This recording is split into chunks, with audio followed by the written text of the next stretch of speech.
오래된 나무에는 특유의 향기가 있습니다.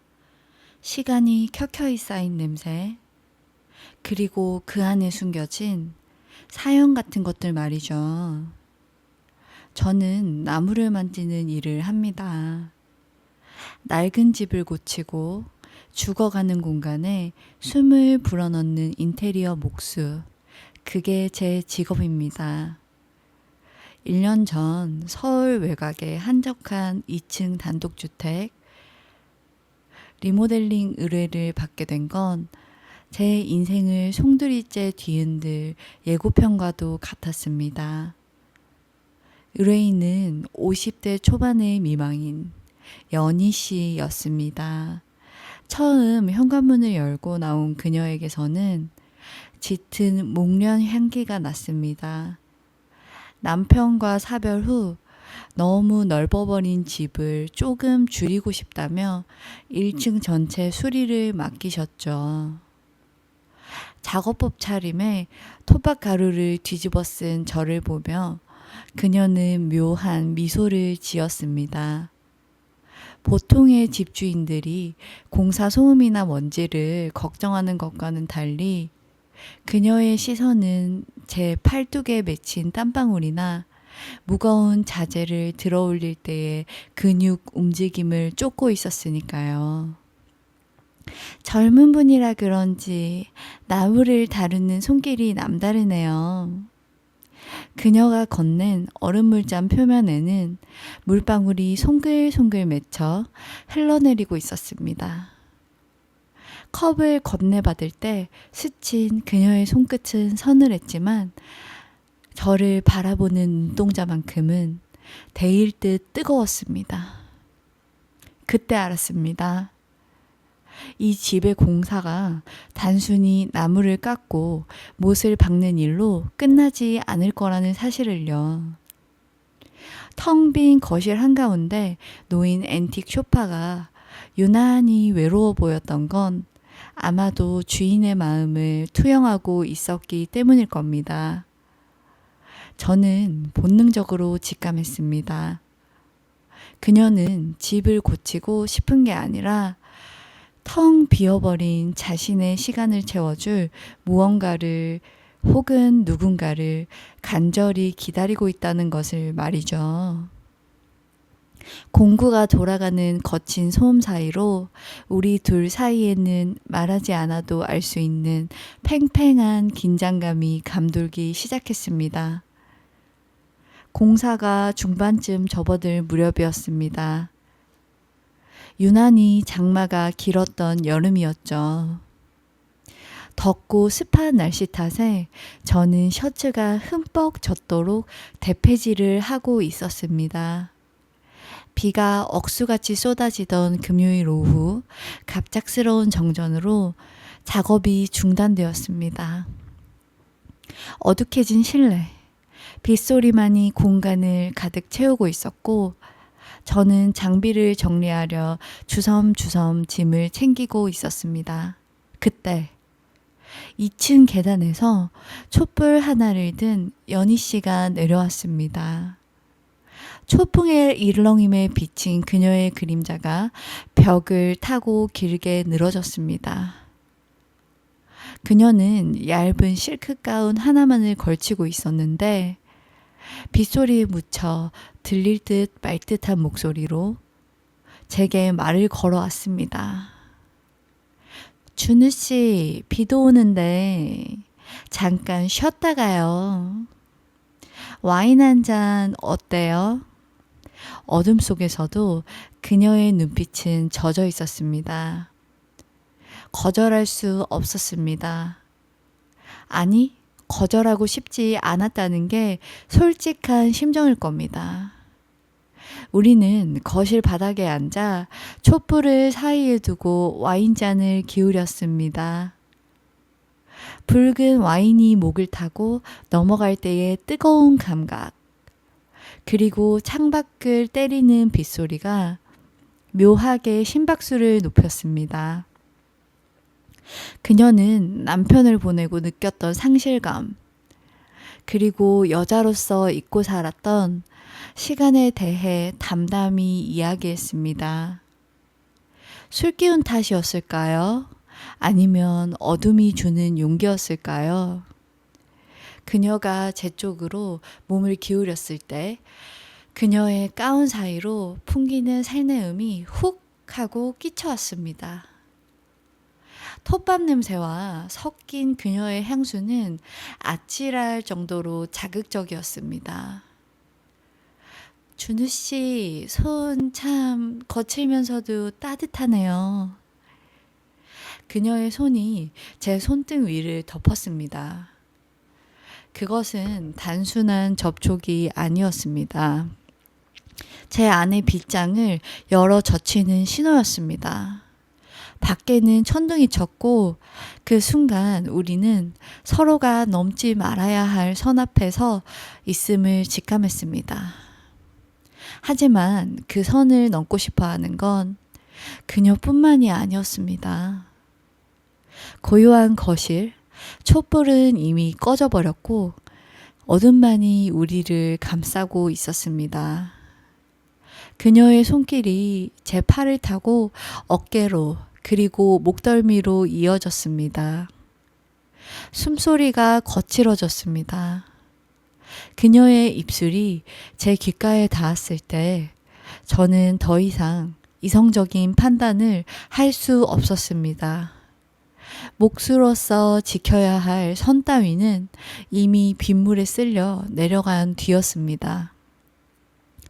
오늘 밤은 집주인이 아니라 여자로 봐줄래요? 떨리는 그녀의 목소리에 저는 대답 대신 그녀의 허리를 감싸 안았습니다. 생각보다 훨씬 가녀린 몸이 제 품에 와 낭낙히 안겼습니다. 그녀의 피부는 나이를 가늠할 수 없을 만큼 매끄러웠고 저를 원해왔던 시간만큼이나 뜨거웠습니다. 우리는 마치 내일이 없는 사람들처럼 서로를 탐닉했습니다. 리모델링 중인 거실 바닥, 아직 마감되지 않은 나무 자재들, 그 위에서의 사랑은 거칠지만 원초적이었습니다. 톱밥 가루가 흩날리는 듯한 착각 속에서 우리는 서로의 결핍을 채워나갔습니다. 그녀는 제가 리드하는 대로 따라오면서도 때로는 노련하게 저를 자극하며 리드했습니다. 30대인 저조차 버거울 만큼 그녀의 열정은 강렬했습니다. 그날 밤 저는 알게 되었습니다. 외로움이 깊을수록 타오르는 불꽃은 더 뜨겁다는 것을요. 새벽이 밝아올 때까지 우리는 서로를 놓지 않았습니다. 창밖의 비는 그쳤지만 제 마음속에는 걷잡을 수 없는 폭풍이 시작되고 있었습니다. 단순한 욕망의 해소가 아닌 영혼마저 얽혀버린 듯한 깊은 유대감이 싹트기 시작한 것입니다. 다음 날 아침 낯선 천장을 보며 눈을 떴을 때 제 옆에는 곤히 잠든 연희 씨가 있었습니다. 햇살에 비친 그녀의 얼굴은 어젯밤의 격정과는 달리 평온해 보였습니다.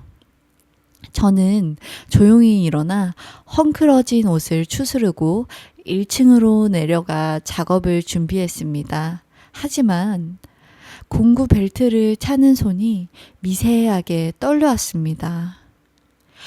이제 저는 단순한 인부일 수 없게 된 것입니다. 잠시 후 그녀가 내려와 아침 식탁을 차리기 시작했습니다. 정갈한 한식 바상기에는 김이 모락모락 나는 북엇국이 담겨 있었습니다. 어서 와서 먹어요. 속 풀어야지. 그녀는 마치 오랫동안 함께 산 부부처럼 자연스럽게 저를 챙겼습니다.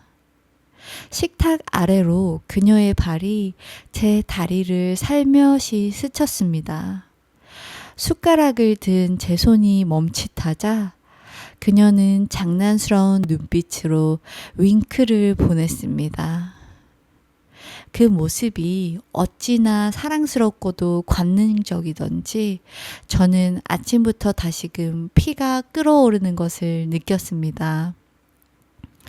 그녀와의 사이는 그렇게 비밀스럽게 이어졌습니다. 낮에는 집을 고치는 몫으로, 밤에는 그녀의 외로움을 달래는 연인이 되어 주었죠. 공사가 끝날 무렵 저는 이 집을 떠나야 한다는 사실이 두려워질 정도였습니다. 하지만 그녀는 이미 모든 계획이 있는 듯 여유로웠습니다. 준우 씨, 2층 서재도 손봐야 하지 않을까? 꽤 오래 걸릴 것 같은데. 그녀의 제안은 명백했습니다. 이 연애를 끝내고 싶지 않다는, 아니, 더 깊이 끌고 가겠다는 유혹이었습니다. 저는 기꺼이 그 덫에 걸려들기로 했습니다. 가을이 깊어가던 어느 날 평화롭던 우리의 일상에 파문이 일었습니다. 연희 씨의 절친한 친구인 수진 씨가 예고 없이 방문한 것입니다. 수진 씨는 연희 씨와는 정반대의 분위기를 가진 분이었습니다. 화려한 옷차림에 짙은 화장, 그리고 거침없는 말투를 가진 그녀는 등장부터 예사롭지 않았습니다. 어머, 이 젊은 총각은 누구야? 연희, 네가 숨겨둔 애인이라도 돼? 농담처럼 던진 말이었지만 수진 씨의 눈매는 매섭게 저를 훑어내리고 있었습니다. 마치 먹잇감을 탐색하는 맹수처럼 말이죠. 저는 당황한 기색을 감추며 목례를 했지만 수진 씨는 이미 저와 연희 씨 사이의 미묘한 기류를 눈치챈 듯 했습니다. 그녀는 이혼 후 갤러리를 운영하며 자유롭게 산다고 했습니다. 남자 경험도 많고 사람을 다루는데 능숙해 보였죠. 셋이 함께 저녁 식사를 하는 내내 수진 씨의 시선은 집요하게 저를 향했습니다. 와인잔을 돌리는 손길, 입술을 훔치는 혀, 그리고 테이블 아래로 뻗어오는 과감한 제스처까지. 그녀는 연희 씨가 잠시 자리를 비운 사이 제게 귓속말로 속삭였습니다. 연희가 요즘 왜 이렇게 예뻐졌나 했더니 비결이 자기였구나. 심장이 덜컥 내려앉았습니다. 들켰다는 당혹감과 동시에 그녀의 도발적인 태도에서 느껴지는 묘한 위험 신호가 감지되었습니다. 하지만 이상하게도 불쾌하기보다는 등줄기가 서늘해지는 짜릿함이 느껴졌습니다. 수진 씨는 단순히 비밀을 폭로하러 온 게 아니었습니다. 그녀는 자신도 이 은밀한 게임에 참여하고 싶어하는 눈치였습니다. 수진 씨가 돌아간 뒤 연희 씨는 제 품에 안겨 불안한 기색을 내비쳤습니다. 수진이가 눈치가 빨라서 걱정이라며 혹시라도 저를 곤란하게 할까봐 두렵다고 했습니다. 하지만 저는 연희 씨를 안심시켰습니다. 사실 제 마음속 깊은 곳에서는 수진 씨의 도발이 묘한 여운으로 남아 있었으니까요. 며칠 뒤 연희 씨가 외출한 사이 수진 씨가 다시 찾아왔습니다. 갤러리 인테리어 상담을 핑계로 말이죠. 단 둘이 남겨진 공간, 공기는 무겁게 가라앉았습니다. 그녀는 대놓고 제게 다가왔습니다. 연희만 재미 보는 건 너무 불공평하잖아. 나도 꽤 괜찮은 여잔데. 그녀의 손이 제 가슴팍을 파고들었습니다. 거절해야 마땅했지만 제 몸은 굳어버렸습니다. 아니, 솔직히 말하면 호기심이 이성을 마비시켰습니다. 연희 씨와는 다른 야생마 같은 매력이 있는 수진 씨였습니다. 그녀와의 짧고 강렬했던 키스는 배덕감과 기쁨을 동시에 안겨주었습니다. 그날 저녁 돌아온 연희 씨에게 죄책감을 느꼈지만 놀랍게도 연희 씨는 이미 수진 씨와 통화를 한 뒤였습니다. 수진이가 자기도 끼워달라는데 준우 씨 생각은 어때? 연희 씨의 표정은 질투가 아닌 묘한 흥분으로 상기되어 있었습니다. 그녀들은 이미 서로 합의가 된 상태였던 겁니다. 어릴 적부터 모든 것을 공유해온 친구 사이라더니 남자마저 공유하고 싶어하는 그들의 심리를 저는 감히 이해할 수 없었습니다.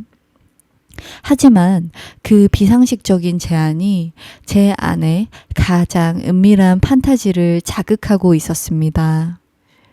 약속된 주말, 수진 씨가 다시 연희 씨의 집을 찾았습니다. 이번에는 핑계도 명분도 필요 없었습니다. 오로지 감정만이 존재하는 밤이었습니다. 넓은 침대 위 두 여자가 저를 바라보고 있었습니다.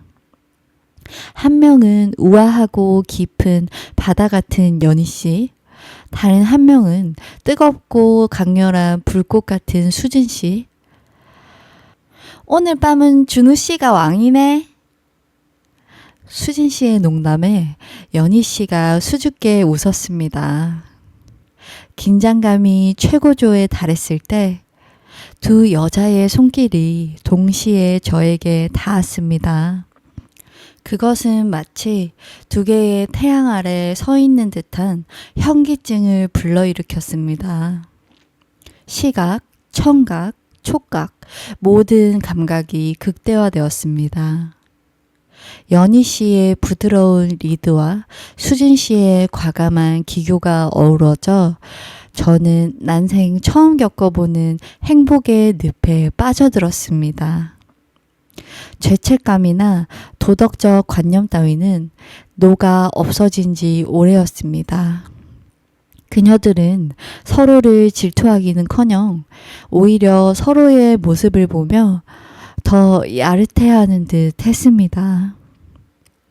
저를 사이에 두고 교감하는 두 여자의 눈빛, 거칠어진 숨소리, 그리고 땀에 젖은 피부가 만들어내는 소리는 제 인생에서 가장 충격적이고도 아름다운 장면으로 각인되었습니다. 그 밤 저는 단순히 기쁨의 대상이 아니었습니다. 그녀들의 오랜 외로움을 씻어내는 도구이자 동시에 그녀들을 하나로 묶어주는 매개체였습니다. 그 순간 두 여자의 입에서 동시에 터져나온 제 이름은 마치 주문처럼 제 영혼을 옥죄어 왔습니다. 그날 이후 우리의 사이는 기묘한 균형을 이루게 되었습니다.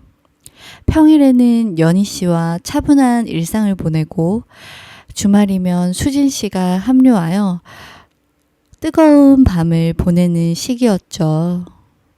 남들이 보면 미쳤다고 손가락질할지 모르지만 우리 셋에게는 더할 나위 없이 완벽한 시간이었습니다.